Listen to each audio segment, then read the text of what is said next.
క్రింది వాటిలో సరికానివి ఏవి? క్రింది వాటిలో సరికానివి ఏవి గుర్తించాలి? ఆప్షన్ 1 రాజ్యాంగంలోని 5వ భాగంలో 79 నుంచి 123 వరకు గల ఆర్టికల్స్ పార్లమెంట్ యొక్క నిర్మాణం, కాలపరిమితి, విధులు, అధికారాలు గురించి వివరిస్తాయి. సో ఇది కరెక్ట్ ఆప్షన్ అండి. రాజ్యాంగంలోని 5వ భాగంలో మనకు కేంద్ర ప్రభుత్వం గురించి వివరించబడింది. కేంద్ర ప్రభుత్వంలో మనకి అధికారాలు అనేవి 3 భాగాలుగా విభజించబడతాయి. ఆ 3 భాగాలు ఏంటి అంటే కార్యనిర్వాహక శాఖ, శాసన శాఖ, న్యాయశాఖ అన్నమాట. సో ఆర్టికల్ 52 నుంచి 78 వరకు కార్యనిర్వాహక శాఖ గురించి తెలుపుతాయి మనకు ఆర్టికల్స్.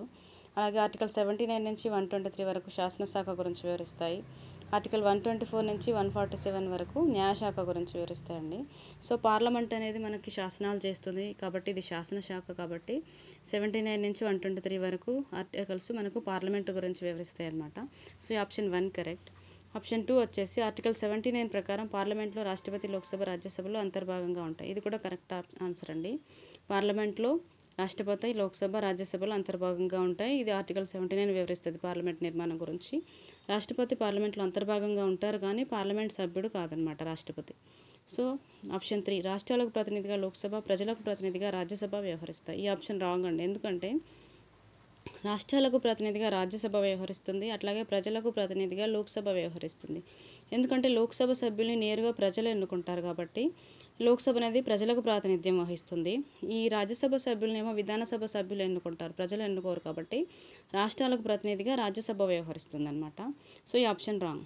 ఆప్షన్ 4 భారత ప్రభుత్వ చట్టం 1935 ద్వారా మొదటిసారిగా కేంద్ర స్థాయిలో ద్విసభ విధానాన్ని ప్రవేశపెట్టారు. సో ద్విసభ విధానం అంటే మనకు కేంద్రంలో లోక్సభ, రాజ్యసభ ఉండడం, అలాగే రాష్ట్రంలో అసెంబ్లీ మరియు శాసన మండలి ఉండడాన్ని ద్విసభ విధానం అంటాము. అయితే కేంద్ర స్థాయిలో మొట్టమొదటిసారిగా మనకి భారత ప్రభుత్వ చట్టం 1919 ద్వారా మనకి ఇది ప్రవేశపెట్టబడిందండి. అదే రాష్ట్ర స్థాయిలో అయితే భారత ప్రభుత్వ చట్టం 1935 ద్వారా ప్రవేశపెట్టబడింది. సో ఈ ఆప్షన్ వచ్చేసి రాంగ్ ఆన్సర్.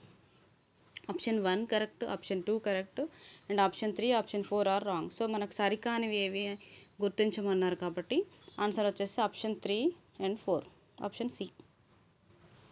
Thank you.